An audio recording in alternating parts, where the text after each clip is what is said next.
तस्मात् कृतज्ञता। जो माणूस आपल्यावर उपकार करतो त्याच्याशी कृतज्ञ राहणं ही प्रत्येक माणसाचं कर्तव्य आहे। आणि म्हणून युद्धामध्ये ज्याने आपल्याला मदत केली, ज्याने महान कार्य केलं, त्या सर्वांचे आभार व्यक्त करणं, त्याला काहीतरी देणं, याच्यासाठी प्रभू रामचंद्राने एक आभार प्रदर्शनाचा कार्यक्रम ठेवला।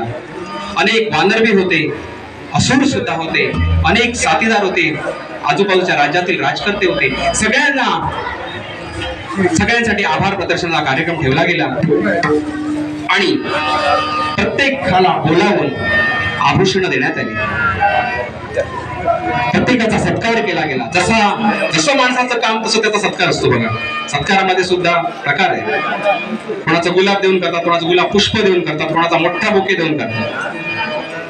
असं आहे, प्रत्येकाने जसं जसं काम केलं तसा त्याचा सत्कार झाला। प्रत्येक ठिकाणी भरपूर वेळ हा सत्कार झालेला आहे, सगळेजण खुश झाले, अरे वा। पण हनुमानरायांकडे मात्र त्यांनी भुंकूनही बघितलं नाही।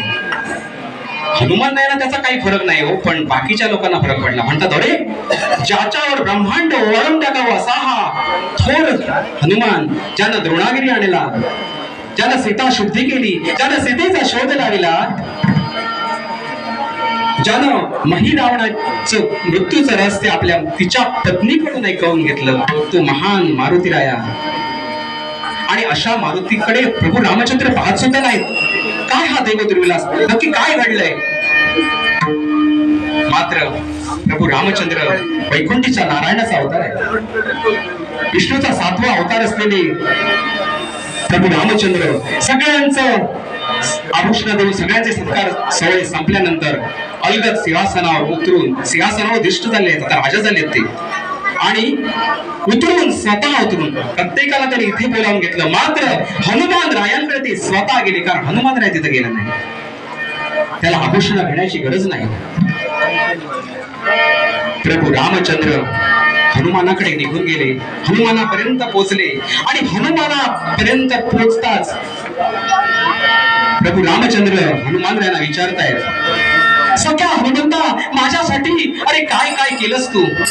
आपली भेट झाल्यानंतर माझ्यासाठी, माझ्या सर्वस्वासाठी, माझ्या प्राण रक्षणासाठी तू तुझं सर्वस्व अर्पण केलंस। काय हवं रे हनुमंता, तुला सांग। प्रभू रामाला त्याची परीक्षा घ्यायची होती, काय हवंय तुला?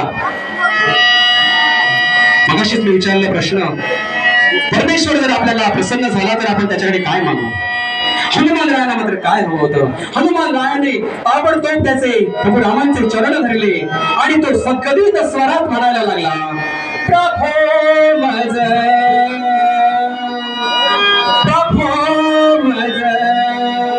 एकची वरदावा,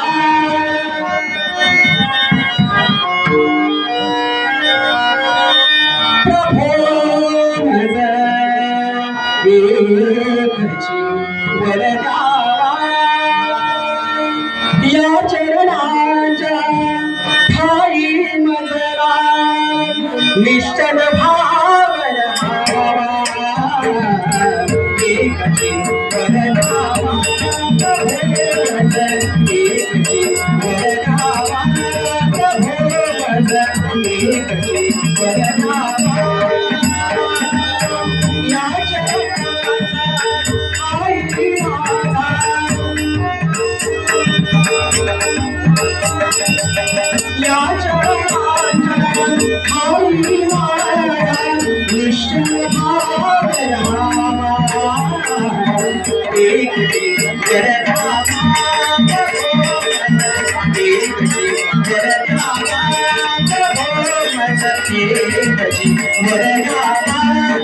वरदावा